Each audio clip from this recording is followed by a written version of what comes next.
യോ my guys, അപ്പൊ നമുക്ക് ഇന്ത്യൻ ലാബക്സ് ആണ് ഗൈസ്. എല്ലാ ലാബിലും നമ്മളിങ്ങനെ സിനിമ കാണാൻ പോകുന്നുണ്ട്.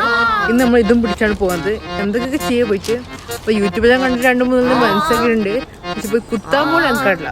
എന്തായാലും നമുക്ക് എന്തെങ്കിലും ചെയ്യാം. ഈ കാൽക്കുലേറ്ററിന്റെ ആവശ്യത്തേക്ക് നമ്മുടെ ലാബിലൊന്നും ഇല്ല. പക്ഷെ എല്ലാവർക്കും കാണുമ്പോൾ ഞാനും എടുത്ത് പോയി റെക്കോർഡെല്ലാം കുറച്ച് കംപ്ലീറ്റ് ആക്കാൻ നമ്മൾ ചങ്ങാന്റെ ഹോസ്റ്റലിലേക്ക് പോയി. പിള്ളേരെ ചാടി പോകാണ്ടിരിക്കാൻ ഫുൾ പ്രൊട്ടക്ഷൻ ആണ് ഹോസ്റ്റലിൽ ഫുൾ. എന്താല്ലേ നമ്മുടെ പിള്ളേർക്ക് നല്ല മനസ്സാണ്. പോയപ്പോൾ ഗസ്റ്റ് സ്വീകരണം നമുക്ക് കിട്ടിയ കേക്ക് നമ്മളെ തിന്ന് പഠിക്കാൻ പോയാൽ മറന്നുപോയി. എക്സാമിൽ പോകുമ്പോൾ റീൽസ് ഇങ്ങനെ കണ്ടിരിക്കുക, ഒരാളാണ് റെക്കോർഡിങ് എഴുതി മറിക്കുക. ഇതെല്ലാം ഇപ്പൊ കംപ്ലീറ്റ് ആക്കുന്നത് എക്സാമിൽ പോകുന്നതിന് മുമ്പ്. ഈ തവണ റൂമിൽ നിന്ന് റീൽസ് കണ്ട് ക്ലാസ് വന്ന് ചോദിച്ചാൽ എഴുത്ത് എന്താ കഥ.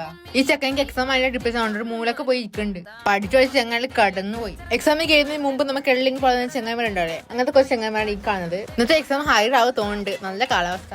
ഇതേ എപ്പോഴും ഇങ്ങനെ എക്സാം കഴിഞ്ഞ് തൊട്ട് മുമ്പ് റെക്കോർഡിങ് ഒട്ടിച്ച് കളിക്കണം. നമ്മള് എങ്ങോട്ട് തിരിഞ്ഞാലും പഠിപ്പന്നെ. ആഴ്ചയായി നമ്മൾ വലുത് കളി വെച്ച് KG. നമ്മൾ ഇന്റേണൽ എക്സാം കഴിഞ്ഞു.